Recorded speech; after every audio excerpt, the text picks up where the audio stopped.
Alors, Samsung Galaxy A16. Donc je l'ai acheté. Je l'ai reçu hier. Hier. Donc il est là. Alors, mes premières impressions dans la main. Alors, ceux qui n'aiment pas les gros téléphones, je vous déconseille. Il fait un certain poids. Voilà. Je ne vais pas dire que c'est très lourd, mais c'est quand même, on le sent dans la main. Si vous comparez avec un Samsung A40, qui pour moi est idéal dans la main. Là, franchement, nickel. C'est pas trop gros. Là, vous le tenez, à limite, vous avez une légère impression de vouloir le serrer fort parce que c'est quand même un peu large, plus large que le A40, plus haut. Vous avez la tendance, on va dire, à le serrer assez fort parce que pour pas qu'il tombe. Donc déjà, moi là-dessus, je ne suis pas, voilà, je ne suis pas fou et apte des modèles de smartphones dans cette gamme de prix, moins de 200 euros, des machins gros comme ça, qui dans la main, voilà, c'est encombrant. Voilà, pour moi, c'est encombrant. Je ne passe pas mon temps sur Internet avec le téléphone. Je ne travaille pas sur mon téléphone. Donc voilà. Il y en a pour qui ce sera mieux, parce que s'ils travaillent sur leur téléphone, c'est sûr que c'est mieux d'avoir un écran plus large, plus grand, qu'un petit, bien entendu.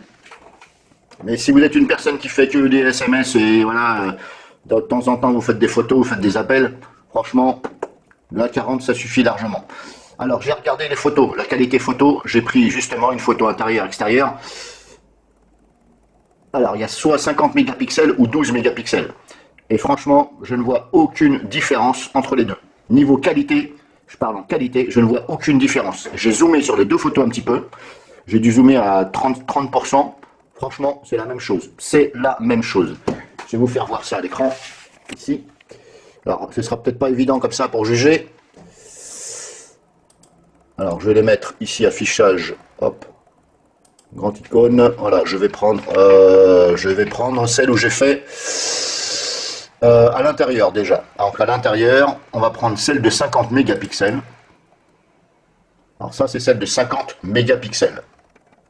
Mais c'est pas évident comme ça à voir parce que là je suis en train de filmer l'écran l'écran du PC avec un appareil photo Olympus, donc c'est pas évident. Mais franchement, j'ai essayé, j'ai fait des zooms. Alors j'ai fait le zoom 1, 2, 3, 4, 5, 6, 7, 8, 9, 10 avec photo Microsoft. J'ai cliqué 10 fois sur le plus. Et quand je regarde les détails, franchement, c'est exactement la même chose. Donc là je suis en 50, ici je prends celle de 12. Qui est là, pareil, 1, 2, 3, 4, 5, 6, 7, 8, 9, 10. Quand je regarde les détails, franchement, c'est quasi pareil. C'est pareil, enfin, quasi, quand je dis quasi pareil, c'est pareil. Ça, c'est là, 12 mégapixels. Je l'ai indiqué là-haut, j'ai renommé, j'ai juste mis devant le nom original, j'ai rajouté 12 MP. Donc ça, c'est la 12 mégapixels. Et ici, j'ai la 50 mégapixels. Franchement, je vois rien du tout. Rien du tout. Donc pour moi, c'est du bluff. C'est du bluff. Leur soi-disant 50 mégapixels, pour moi, c'est du bluff. C'est pas possible.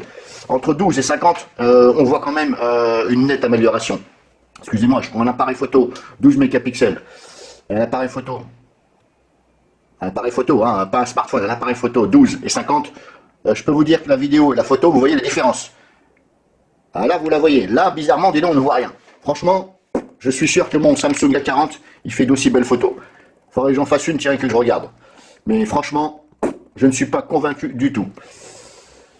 Du tout. Ensuite, la 5G. J'ai essayé. Donc, il fait bien 5G, celui-ci, parce que c'est le modèle 5G. Et je ne peux absolument pas connecter mon PC dès que je mets la 5G. Mais j'active la 5G. Alors, quand vous activez la 5G dans les réseaux mobiles, ok, ça fonctionne. On est bien sur 5G.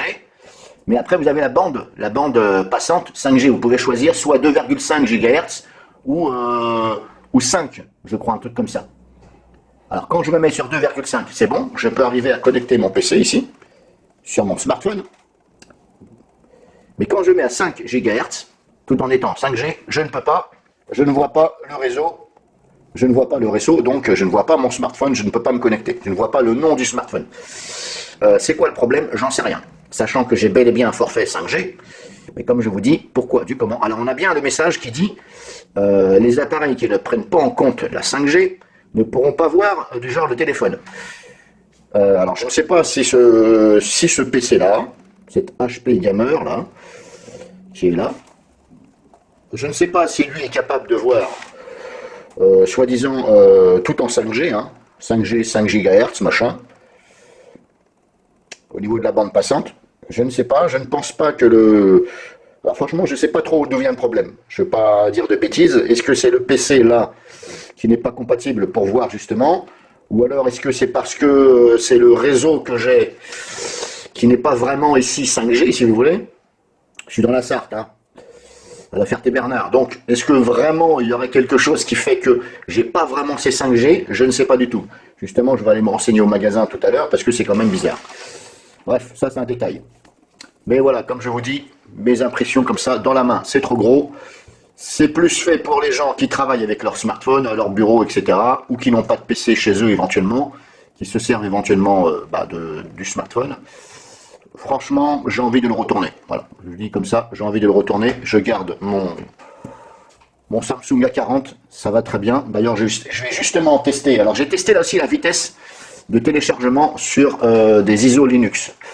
Alors, j'étais à 2, et quelques MO en 5G. Mais comme je vous dis, en 5G, mais avec la vitesse de téléchargement, la vitesse des paquets, je crois, ou je sais plus, 2,5. Vous avez deux options, si vous voulez.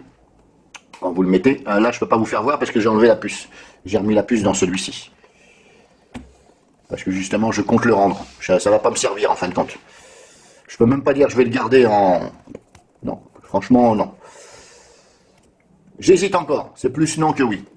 Alors, j'ai essayé la vitesse de téléchargement et j'étais à 2,6 maximum en ayant activé 5G et la bande passante à 2,5 et non pas à 5 parce que je n'arrivais pas à capter. Donc maintenant, je vais essayer vite fait sur mon... Parce que je ne me rappelle plus à quelle vitesse de téléchargement je peux avec celui-ci. Je vais regarder, je reprends tout de suite. Bon, alors je viens de regarder, j'ai fait un test ici. Hein. Bon, j'ai annulé le téléchargement, mais j'ai regardé, c'est exactement pareil. Quand je prends mon téléphone Samsung A40, qui fait que 4G, et donc je me mets en 4G. Par contre, je ne peux pas me mettre, je vais vous faire voir ça justement. Justement, je vais vous faire voir là ce que je vous disais là, au niveau de la bande.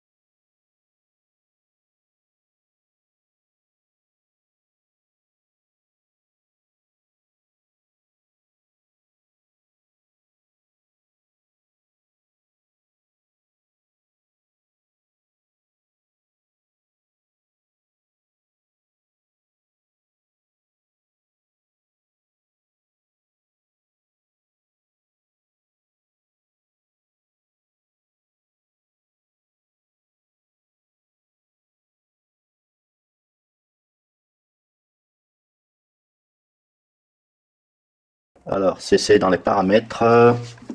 Alors, c'est ici. Hop. Alors non, il faut aller dans. Désolé. Hop, je vais faire ça. Voilà, vous restez appuyé sur... Ah, bordel. Voilà, vous restez ici appuyé. Donc là, vous mettez les données mobiles. Et ensuite, vous avez point d'accès mobile. Vous restez appuyé sur point d'accès mobile. Vous restez appuyé dessus. Et là, vous avez la configuration. Et c'est là que je vous disais, voilà, la bande passante. Ici, là.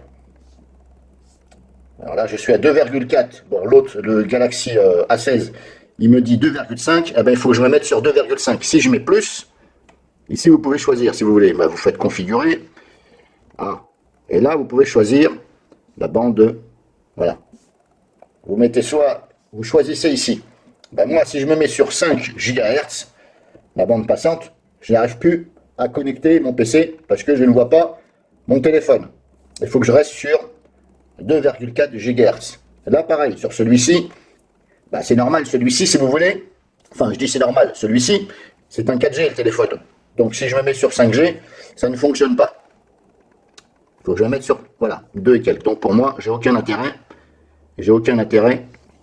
de garder ce téléphone. Parce que, comme je vous dis, mais au niveau du téléchargement, c'est pareil. Je suis à 3 MO et quelques, voilà, pas plus. Les deux, j'ai testé 3 MO. Donc, ça ne me servira à rien de garder ce téléphone. Donc, grosso modo, voilà, je vous donne mon avis sur le Samsung A16. Il n'y a pas beaucoup d'applications préinstallées. C'est pas comme Xiaomi auquel il y a de la publicité, machin. Vous pouvez désinstaller pas mal d'applications sur le Samsung. Je vais dire quasiment, quasiment la totalité, mais quasiment, il reste presque plus rien. Vous pouvez désactiver le bien-être numérique auquel, sur certains smartphones Samsung, on ne peut pas. Moi, j'ai eu du mal. Et je crois que même sur mon Samsung, là, ici, je crois que je ne peux pas. Si je vais dans les applications ici, je crois que le bien-être numérique, alors je sais plus où je l'ai enlevé, je crois que je l'ai enlevé. Compte Samsung, bon alors ça va se mettre en route tout le temps. Compte Samsung, ça c'est chiant pour ça, Samsung. L'application compte Samsung, eh bien dès que vous la fermez, eh bien elle se remet en route toute seule. C'est aléatoire. Ouais, je crois que je l'ai enlevé bien-être numérique. Enfin bref, normalement sur le Galaxy A16, là, celui qui est là, vous allez pouvoir le désactiver normalement. Normalement, hein. Bon, j'ai réussi. Mais bon, que dire de plus ben, rien de plus. Non, rien de plus. Si vous avez des questions sur le Samsung A16, dites-moi-les dans les commentaires. Je vais essayer d'y répondre. Mais comme je vous dis, voilà, les applications, vous pouvez les désinstaller, hormis certaines qui je suppose, sont intégrées dans le système et ont des fichiers en lien avec le système. C'est peut-être pour ça que vous ne pouvez pas les désinstaller. Je dis bien peut-être, parce que souvent quand il y a des fichiers qui sont communs, qui servent à faire fonctionner les deux, une application système et l'application tierce, vous ne pouvez pas la désinstaller. Alors ça c'est un peu chiant pour ça.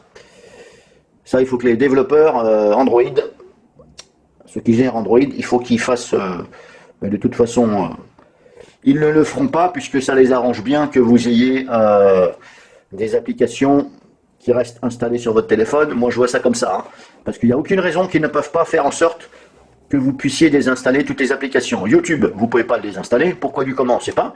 Alors qu'il y a des gens qui en ont rien à foutre. C'est pas papy et mamie qui ont un smartphone qui vont aller voir YouTube. Donc là, on ne peut pas les désinstaller, l'application. On peut la désactiver, mais pas la désinstaller, YouTube. Alors là, je dis un grand lol aux développeurs Android.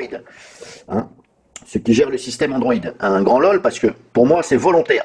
C'est volontaire, c'est pour aussi forcer les gens, peut-être, à aller donc sur les applications où peut-être que ça tourne en tâche de fond, afin que ça bouffe de la batterie, vous voyez ce que je veux dire, parce que, excusez-moi, mais en 2025, les développeurs sont extrêmement capables de faire en sorte que l'application, on puisse la désinstaller sans qu'il y ait des fichiers en commun avec le système. Ça, c'est possible. Donc, qu'on ne me raconte pas de conneries en disant non, on peut pas, vous êtes des menteurs. On peut très bien. Donc voilà, si vous avez des questions, n'hésitez pas.